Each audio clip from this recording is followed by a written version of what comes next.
परमेश्वर के कलाम को सुन सके, और परमेश्वर ने ये मौका दिया कि आप लोगों के मध्य में आ सकूं और परमेश्वर के कलाम को आपके मध्य में बांट सकूं। मैं प्रभु का धन्यवाद देता हूं कि सचमुच प्रभु जो जीवित है और हर प्रकार से हमारे लिए विश्वास योग्य है, और परमेश्वर जो धर्मी है, बाइबल कहती है क्या ही धन्य है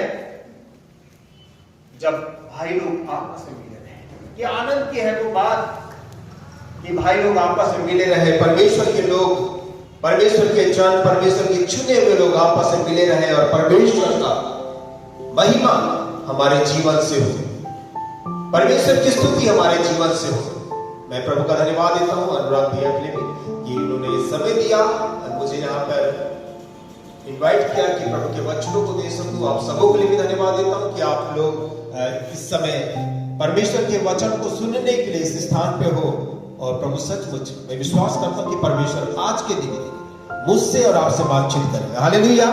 विश्वास करते हैं कि परमेश्वर जीवित है और हमसे बातचीत करता है। परमेश्वर वास्तविक है, परमेश्वर जीवित है और परमेश्वर हर प्रकार से हर परिस्थिति में काम करने के लिए विश्वास होकर परमेश्वर। कई बार हमारे लिए परिस्थिति बिगड़ जाती है, हमारे कार्य करने के लिए, हमारे विचारों के लिए, हमारी कल्पनाओं के लिए परिस्थिति खराब हो जाती है, लेकिन बाइबल बताती है परमेश्वर हर परिस्थितियों को बदलने के लिए विश्वास योग्य परमेश्वर है। वो हर परिस्थिति में कार्य करने के लिए तैयार हो परमेश्वर। लेकिन परमेश्वर कहता है क्या मैं और आप हर परिस्थिति के लिए तैयार हैं? बाइबल हमें हर परिस्थिति के लिए, हर वातावरण के लिए, हर बात के लिए तैयार करना चाहती है। और परमेश्वर इसलिए तैयार करना चाहता है, बाइबल बताती है ऐसा भी समय आएगा जिसमें हमसे काम करना नहीं होगा। ऐसा भी वक्त आएगा, ऐसा भी पल आएगा कि जिसमें मुझे और आपके पास में काम करने के लिए समय नहीं होगा। आप करना चाहोगे लेकिन हम काम नहीं कर पाएंगे। लेकिन बाइबल बताती है समय रहते ही हम परमेश्वर के काम के लिए क्या हो जाए? तैयार हो जाए। Hallelujah, hallelujah. निकाले मेरे साथ में गिनती की पुस्तक 7वां अध्याय उसके पहली आयत। गिनती की पुस्तक 17वां अध्याय उसकी पहली आयत। तब यहोवा ने मूसा से कहा, इस्राएलियों से बातें करके उनके पूर्वजों के घराने के अनुसार उनके सब प्रधानों के पास से एक एक छड़ी ले और उन 12 छड़ियों में से एक एक पर एक एक के मूल पुरुष का नाम लिख। हालेलुया। यहाँ पर हम देखते हैं गिनती की पुस्तक 17वां अध्याय और उसकी पहली आयत में यदि हम देखें तो वहां पे क्या लिखा है? तब यहोवा ने मूसा से कहा। तब यहोवा ने मूसा से कहा। कब कब कब कब परमेश्वर मुझसे आपसे कहेगा? कब परमेश्वर के शब्द हम सुनने पाएंगे? कब परमेश्वर की बातें हम तक पहुंचेगी? कब हम परमेश्वर की उन बातों को जानने पाएंगे? बात बताती है तब यहोवा ने मूसा से कहा। कब? जब वो अपने ससुर की भेड़ों को चराता था, जब वो अपने ससुर के घर में रहा करता था और उस स्थान में रहकर वो भेड़ों की रखवाली करता था। वे भेड़ों के साथ में रहा करता था और उन भेड़ों की रखवाली करके वे उन भेड़ों की चरवाई किया करता था। तब परमेश्वर का सामर्थ, तब परमेश्वर क्या शब्द, तब परमेश्वर की बातें मूसा के पास आई और परमेश्वर ने उससे बातचीत किया। आज इस सुबह में आपको उत्साहित करना चाहता हूं। इस सुबह में आप तक मैं परमेश्वर की बातों को पहुंचाना चाहता हूं कि परमेश्वर कब मुझसे और आपसे बातचीत करेगा। परमेश्वर कब मुझे और आपको अपना दर्शन, और परमेश्वर मुझे और आपको अपना उपदेश और अपनी बातें और अपने नियम को मुझे बताएगा।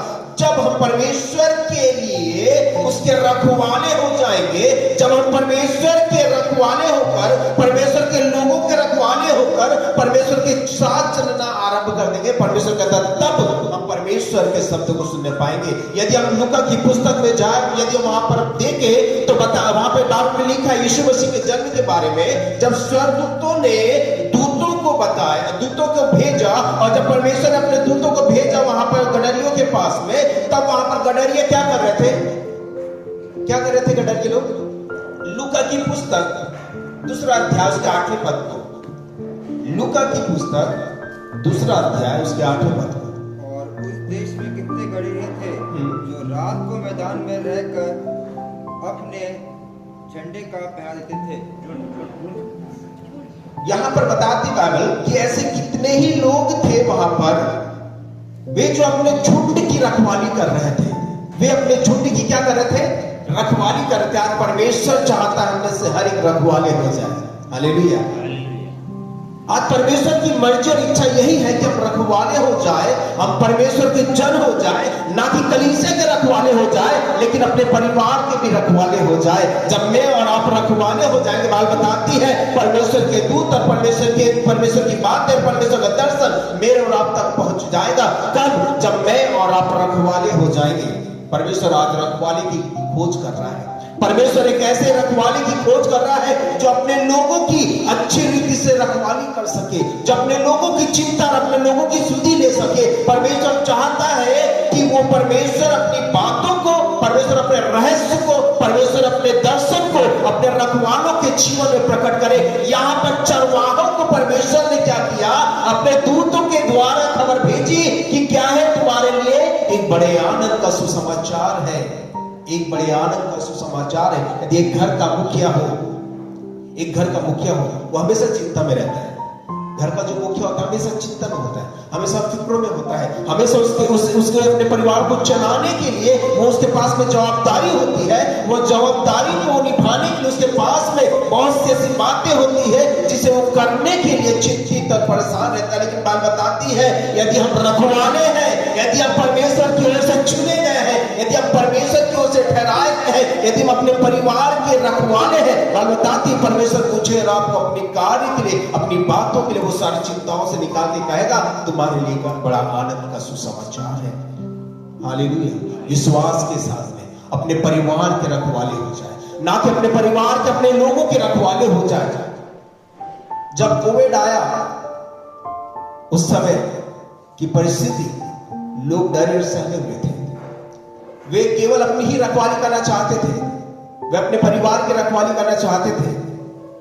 लेकिन बात बताती है जो अपनों की और अपने लोगों की रखवाली करता है, परमेश्वर अपने दर्शनों को उनके जीवन में प्रकट करता है। यहाँ पर चरवाहे रात के समय में बैठकर अपनी भेड़ों की रखवाली कर रहे थे और एकाएक परमेश्वर के दूत उनके पास प्रकट हुए और परमेश्वर ने कहा तुम्हारे लिए एक बड़े आनंद का सुसमाचार दिया जाता है, एक बड़े आनंद का सुसमाचार दिया जाता है। यहाँ बाल बताती है परमेश्वर ने मुझे और आपको इसीलिए बुलाया है कि हम रखवाले हो जाए। अब आप सोचोगे मैं तो अपने घर में रहती हूँ, मुझे सेवकाई करने की क्या जरूरत है?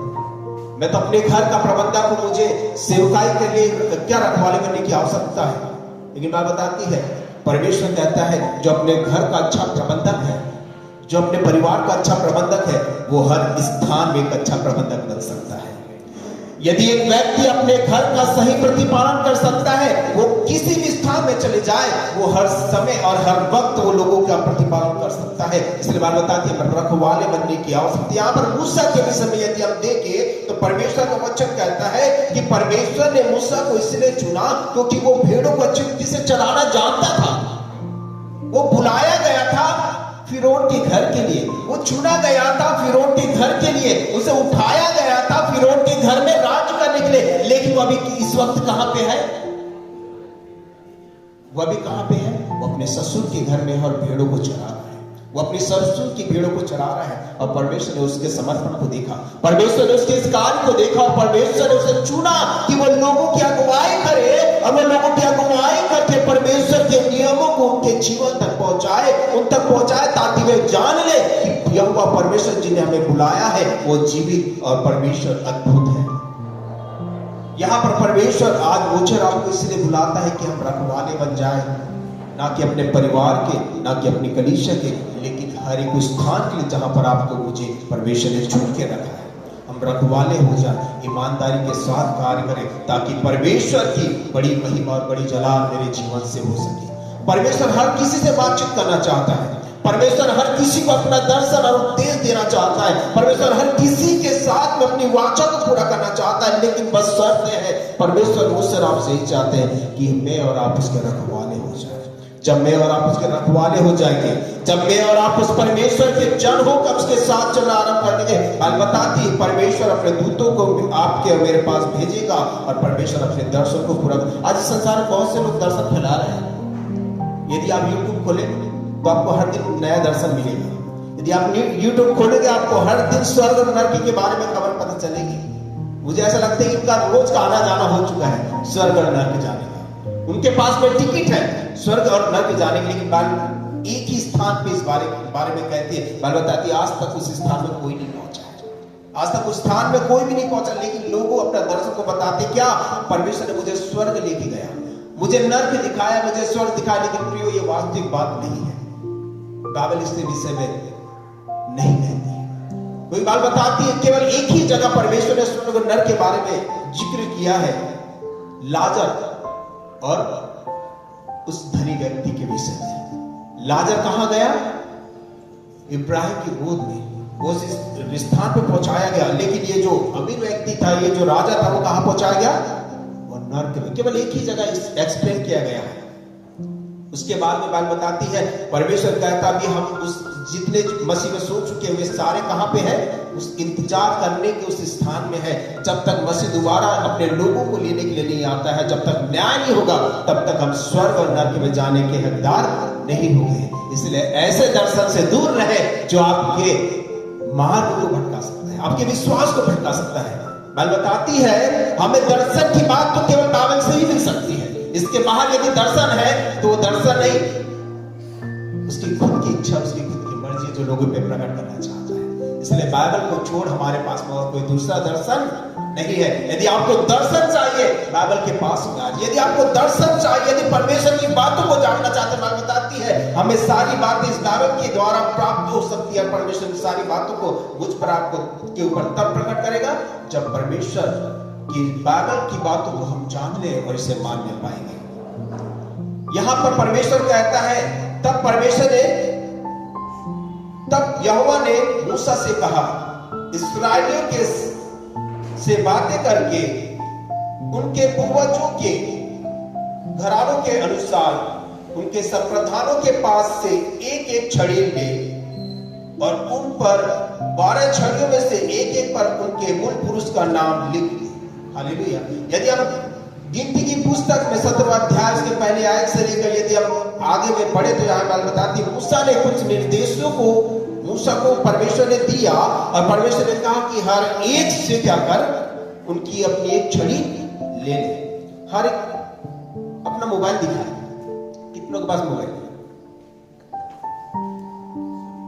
सभी के पास में, सभी के पास में। बाइबल बताया कितनों के पास में?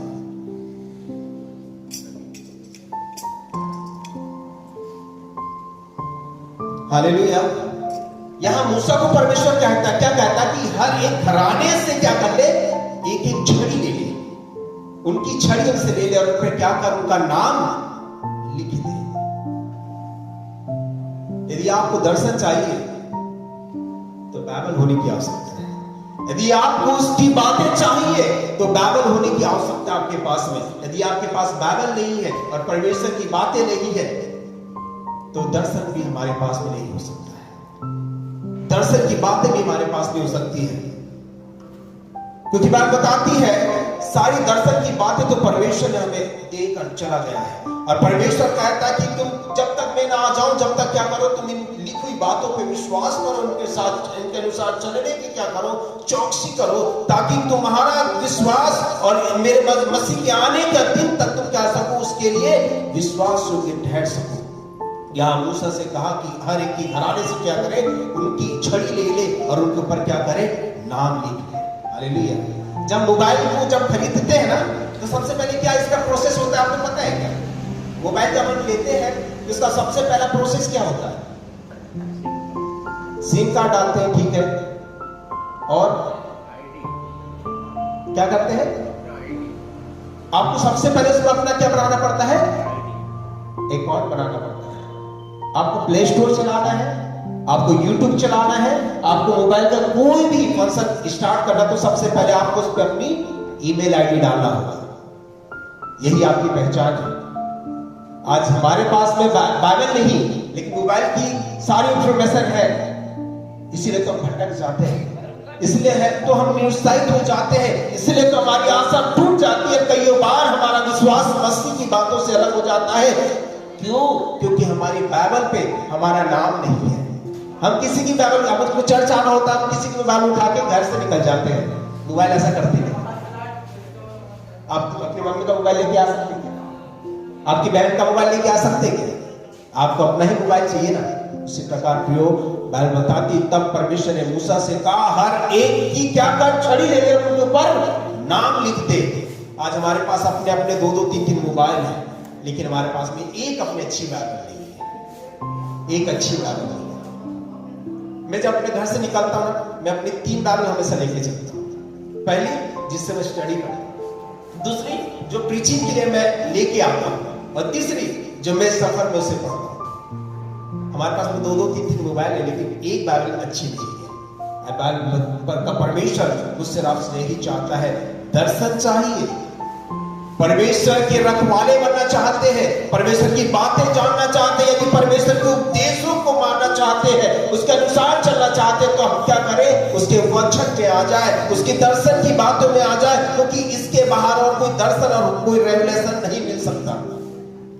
इसलिए आज लोग निरुत्साहित है, क्यों? क्योंकि उनके पास में परमेश्वर का संदेश और परमेश्वर की बातें नहीं है। क्योंकि परमेश्वर की बातें और परमेश्वर का दर्शन उनके पास नहीं होने के कारण वे क्या हो चुके हैं? भटक चुके हैं, वे निरुत्साहित हो चुके हैं। और बाइबल बताती है कि जो ये वचन है, ये हमारे लिए क्या है? एक छड़ी की नाई है।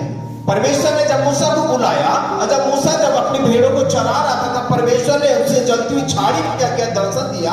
और मूसा को जब परमेश्वर ने दर्शन दिया, तब परमेश्वर ने कहा कि मैं तुझे क्या करता हूं? मिस्र देश में भेजता हूं, जहां पर मैंने अपने लोगों के दर्द को, उनकी करहाने को मैंने सुना है। परमेश्वर ने क्यों उसे जलती हुई झाड़ी में दर्शन दिया? क्यों परमेश्वर ने मूसा को जलती हुई झाड़ी में दर्शन दिया? क्यों दिया? अरे परमेश्वर साधारण रीति में स्वर्गदूतों को भेज के उसे बता सकता था, लेकिन क्यों उसे जलती झाड़ी में दर्शन दिया? परमेश्वर अपने इस्राएलियों की परिस्थितियों को बताना चाह रहा था। परमेश्वर अपने लोगों की परिस्थिति को बताना चाहता मूसा को कि देख मूसा, मेरे लोग जो मिस्र में है, वो इस परिस्थिति में है, वे जलते तो है लेकिन भस्म नहीं होते हैं। उनके ऊपर आलोचनाएं, उनके ऊपर ताड़नाएं, उनसे कठिन परिश्रम लिया जाता है, लेकिन वो इसीलिए अभी तक बचाए गए क्योंकि मेरे अनुग्रह की दृष्टि उनके ऊपर बनी हुई। परमेश्वर का दर्शन देने का एक उद्देश्य था मूसा को, क्यों जलती हुई झाड़ी में उसे दर्शन दिया गया। परमेश्वर अपने लोगों की परिस्थितियों को बताना चाह रहा था कि मेरे लोग मिस्र में क्या है, इस परिस्थिति में है, वे सताए जा रहे हैं, उनके ऊपर ताड़ना की जा रही, उन्हें इसी परिस्थिति से होकर गुजरना पड़ा है, लेकिन परमेश्वर का अनुग्रह उनके साथ में था ताकि वे हर परिस्थिति में बचाए जा रहे थे। तब मूसा ने अपने शब्दों को स्टार्ट किया और कहा, परमेश्वर मैं तो बोलने में भद्दा हूं। तब परमेश्वर उससे कहा कि तेरे हाथ में क्या है? परमेश्वर ने उससे पूछा तेरे हाथ में क्या है? तब उसने क्या बोला? लाठी है। यदि आज मुझसे और आपसे परमेश्वर पूछे तुम्हारे हाथ में क्या है, क्या बताएंगे? बात होती है अंतिम दिनों में बात क्या हो जाएगी? लुप्त हो जाएगी। कैसे लुप्त हो जाएगी भैया? मॉडर्न जमाना है, मॉडर्न जमाना है, तो उसके अनुसार हम लोग आजकल क्या करते हैं? टैब में, मोबाइल में क्या कर रहे हैं? बाइबल को रख लेते हैं। क्यों? क्योंकि कैरी करना थोड़ा सा मुश्किल है ना बाइबल, लेकिन मोबाइल में क्या हो सकता है? आराम से हो सकता है। लेकिन जब ऐसा समय आएगा कि लोग बाइबल रखना बंद करके केवल मोबाइल में रखना स्टार्ट कर देंगे, तब अचानक से क्या हो जाएगा? आपका मोबाइल करप्ट हो जाएगा और आपके हाथ से बाइबल निकल जाएगी, तब बाइबल लुप्त हो जाएगी। हालेलुया। इसलिए बाइबल को रखना ना चाहिए। परमेश्वर ने मूसा से पूछा तेरे पास में क्या है? आज इस सुबह परमेश्वर मुझसे आपसे पूछना चाहता है, मेरे और आपके पास में क्या है, जिसके द्वारा आप अपने विश्वास का, आप अपने जीवन का अवलोकन कर सकते हैं। यहां परमेश्वर ने मूसा से पूछा तेरे पास में क्या है? तब उसने कहा मेरे हाथ में लाठी है। वह लाठी जो परमेश्वर ने अपने अगुओं को दिया है, जो परमेश्वर ने अपने विश्वास करने वालों को दिया है, परमेश्वर के साथ चलने वालों को दिया है। परमेश्वर ने इसीलिए इस लाठी को दिया है ताकि इसका इस्तेमाल किया जाए, इसका इस्तेमाल किया जाए। हालेलुया। इसका इस्तेमाल किया जाए। उत्पत्ति की पुस्तक 49वां अध्याय और उसकी 10वीं आयत को भी पढ़ते हैं। उत्पत्ति की पुस्तक 49 अध्याय उसका 10वां।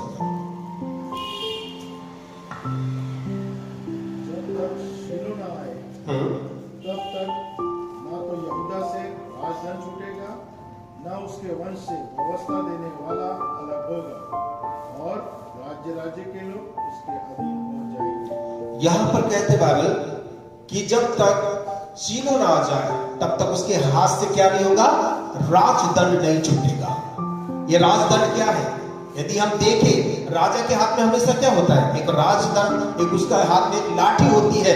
जब भी वो हुक्म देता है, जब भी वो अपने नियम को लोगों को बताता है, वो लाठी को उठाकर क्या करता है, कमांड देता है। इसका मतलब ये है कि उसका आदेश है कि ऐसा करना है।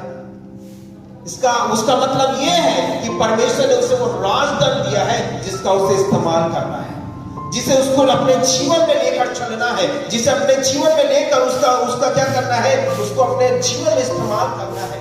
यहाँ परमेश्वर ने मूसा से कहा कि जब तू अपने लोगों के मध्य में जाए और जब तू अपने लोगों के बीच में जाएगा, तब मैं तेरे द्वारा क्या करूंगा, बातें किया करूंगा। मैं तेरे द्वारा अपने उद्देश्यों को लोगों तक पहुंचाऊंगा। मैं तेरे द्वारा अपनी बातों को, अपने उद्देश्य को लोगों तक पहुंचाऊंगा और लोग जान लेंगे कि मैं यहोवा परमेश्वर जो तुम्हें मिस्र से निकाल के लेके आया हूं, वो विश्वास योग्य परमेश्वर है।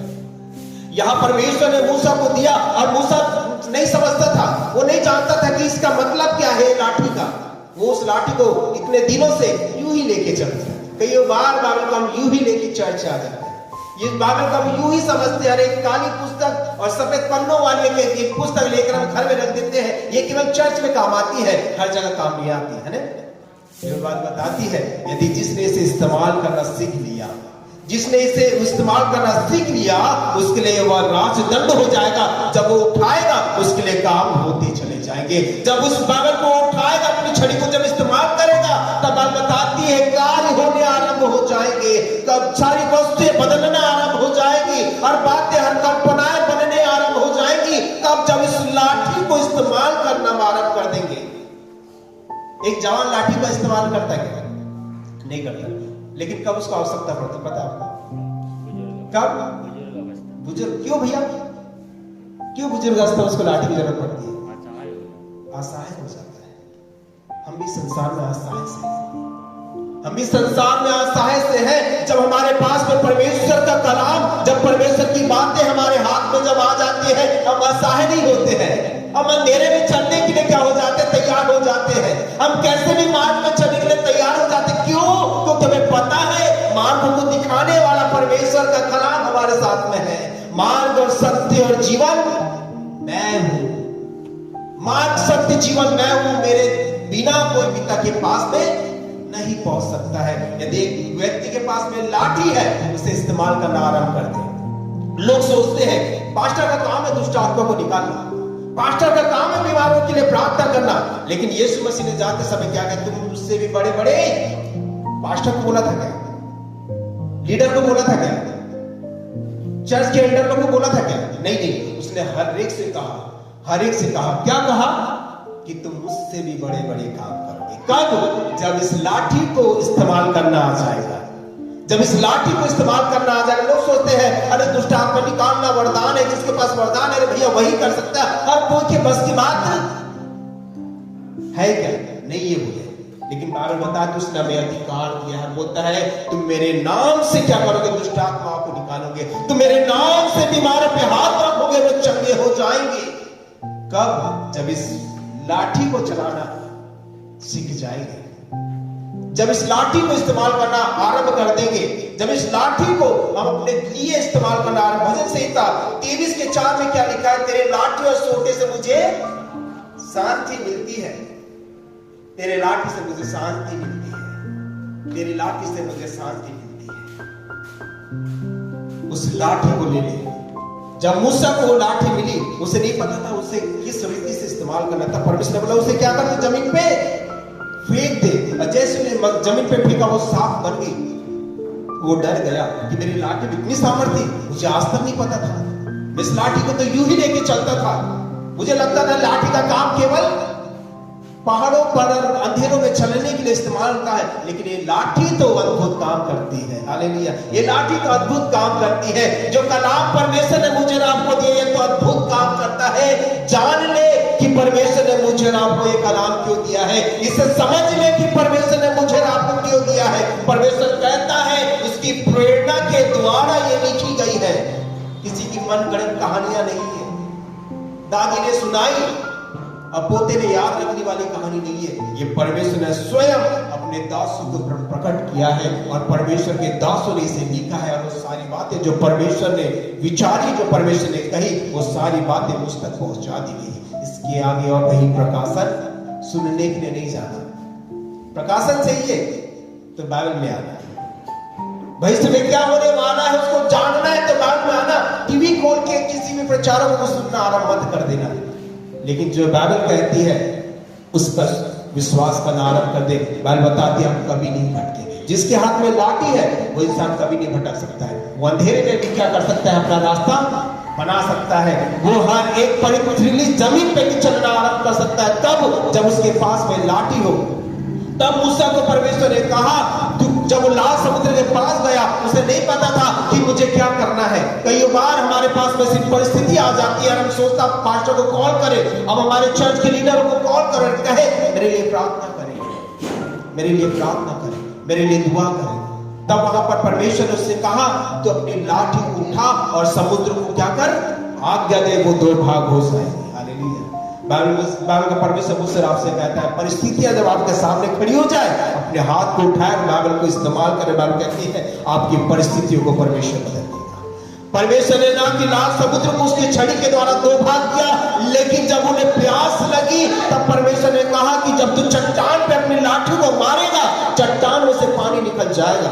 प्रियो, ये साधारण बात नहीं है। ये परमेश्वर कहता है यदि हम विश्वास करेंगे तो हमारे सब कुछ हो जाएगा।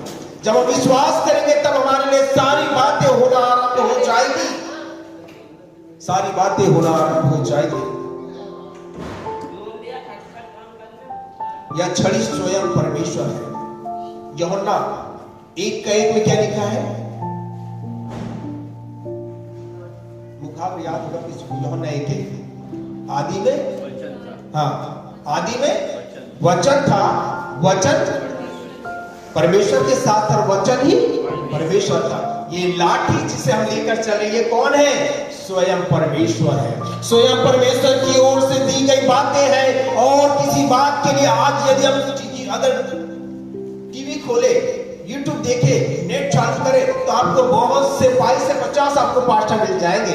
पैसे वाले, बिना पैसे वाले, चंगाई वाले, बिना चंगाई वाले। लेकिन बाइबल बताती है परमेश्वर के पास में आ जाए। आज आपको प्रार्थना करवाना है ना तो आपको 25,000 पहले डोनेट देना पड़ेगा, तब आपके ऊपर हाथ रख के प्रार्थना की जाएगी। जब आप उनके मेंबर हो जाओगे तब आपके लिए प्रार्थना की जाएगी। बाइबल बताती सचेत और सावधान हो जाए कहीं तुम भरमाए ना जाओ। सचेत और सावधान हो जाओ कहीं आप झूठ से निकाले ना जाओ। सचेत और सावधान हो जाओ कि कोई आपके विश्वास को क्या करे, ठोकर ना पहुंचाए। सचेत और सावधान हो जाए। और कब हो पाएंगे, जब हम परमेश्वर की लाठी को इस्तेमाल करना आरंभ कर देंगे, जब हम इस परमेश्वर की सामर्थ को जान लेंगे और वो सामर्थ की बातें हमारे जीवन में कार्य करना आरंभ कर देगी। परमेश्वर का सामर्थ मेरे और आपके जीवन में कार्य करना आरंभ कर देगा। यूहन्ना 15 के 1 और 1 से लेकर 4 में यदि पढ़े तो वहां पर क्या लिखा है, यूहन्ना का 15 अध्याय 1 से 4 पहली पद को कोई पढ़ दे। सच्ची दाखलता मैं हूं, हाँ हाँ, और नहीं फलती उसे वो काट डालता है, हाँ, जो फलती है उसे वह छांटता है ताकि और फले। यहां पर बात बताती है कि वो कौन है, दाखलता है और हम कौन है, डाली है। हम वो छड़ी के अंग है, उस दाखलता के हम अंग है। और परमेश्वर कहता है जो मुझ में बना रहता है वो फलता फूलता और फलवंत होता है। भजनकार कहता है वह वृक्ष जो बहती हुई नाली के किनारे लगाया गया वो अपनी ऋतु में क्या होता है, फलता है, फूलता है और 1000 गुना फल लाता है। हमें लगने की आवश्यकता कहां है, हमें कहां होना चाहिए, हमें किस स्थान में होने की आवश्यकता है। बताते हैं कि धर्मियों के तंबू से जय जयकार की ध्वनि गूंजती है। आज हम किसके तंबू में हैं, आज हम किसके शरण में हैं। आज परमेश्वर का वचन कहता है उसके वचनों की अधीनता में आ जाए, न कि पास्टर की अधीनता में। हालेलुया। जब मैं और आप परमेश्वर के वचनों के अधीनता में आ जाएंगे तो हम बताते हैं हर परिस्थिति आपके लिए बच जाएगी। लेकिन जिस दिन आप परमेश्वर के दास के अधीन में आ जाओगे आपके लिए सारी बातें मुश्किल हो जाएगी। हम परमेश्वर के अधीन हो जाए, परमेश्वर के वचनों के अधीन हो जाए। मैं बहुतों को देखा हूं, पास्टर को बाप बना लेते हैं, पास्टर को बाप बना देते हैं, परमेश्वर को छोड़ वो पास्टर की बात मानना आरंभ कर देते हैं। पास्टर बोलेगा 6 बजे की मीटिंग है, 5 बजे आके बैठ जाएंगे, है ना? क्यों? क्योंकि वो भक्त बन चुके हैं, परमेश्वर के दासों का। परमेश्वर के भक्त बन जाए, परमेश्वर कहता है हमारे जीवन में कार्य करने वाला तो यीशु मसीह है, जीवन को बदलने वाला तो यीशु मसीह है, हर बातों को जानने वाला तो यीशु मसीह है। तो किसके अधीन हो जाए? हम परमेश्वर के अधीन और उसके वचनों के अधीन में आ जाए, ताकि प्रिय मेरे और आपके जीवन को चलाने वाला परमेश्वर मेरे और आपके जीवन को सही रीति से चला सके। चरवाहे के पास में लाठी होती इसलिए कि अपनी भेड़ों को क्या करे? एक स्थान में इकट्ठी रखे। यदि हम उसके रखवाले बनना चाहते हैं, हम भी इस लाठी का इस्तेमाल कर, हमारे लोग हमेशा इकट्ठे रहेंगे, हमेशा एक रहेंगे। क्यों? क्योंकि हम लाठी इस्तेमाल कर रहे हैं और कोई बात नहीं। हालेलुया। यदि हम देखें, कुम्हार के पास में भी अपनी एक लाठी होती है, उसके चक्के को चलाने को हाथ से नहीं घुमा सकता है। पॉसिबल है कि हाथ से घुमाना? इतना तेज नहीं घुमा सकता है। उसको यदि मटके बना रहे, कोई वस्तु बनाना, उसको लाठी का इस्तेमाल तो करना होगा चाक के ऊपर। जब वो चाक के ऊपर लाठी का इस्तेमाल करेगा, तभी वो सही रीति से घूमेगा और सारी वस्तुएं बनते चली जाएगी, सारी वस्तु बनते चली जाएगी। अंधे व्यक्ति को भी एक लाठी की आवश्यकता होती है, बिना लाठी के वो नहीं चल सकता है। जब बुजुर्ग हो जाते हैं, तब हमें किसकी आवश्यकता होती है? लाठी की आवश्यकता होती है। यदि एक बुजुर्ग व्यक्ति यदि बिना लाठी के चलना आरंभ कर देगा तो क्या होगा पता है आपको? क्या होगा? गिर जाएगा। और गिर जाएगा फिर कहां जाएगा? सीधे बेड पे, वहीं खाना और वहीं, समझदार है, वहीं खाना और वहीं निकालना। क्यों? क्योंकि उसने लाठी का इस्तेमाल नहीं किया। हमारी जिंदगी में कहीं ऐसी परिस्थिति ना हो जाए कि हम जहां थे वहीं बैठे रह जाए। लेकिन बात बताती है, यदि हमें लाठी का इस्तेमाल करते आ गया, परमेश्वर का वचन, परमेश्वर का कलाम बताता है, परमेश्वर मेरे और आपके जीवन को हर परिस्थिति से निकालने के लिए वो हमारे लिए उपाय करेगा, उपाय करेगा। परमेश्वर वचन में जरा आपको मुझे आशीष दे। मेरा समय खत्म।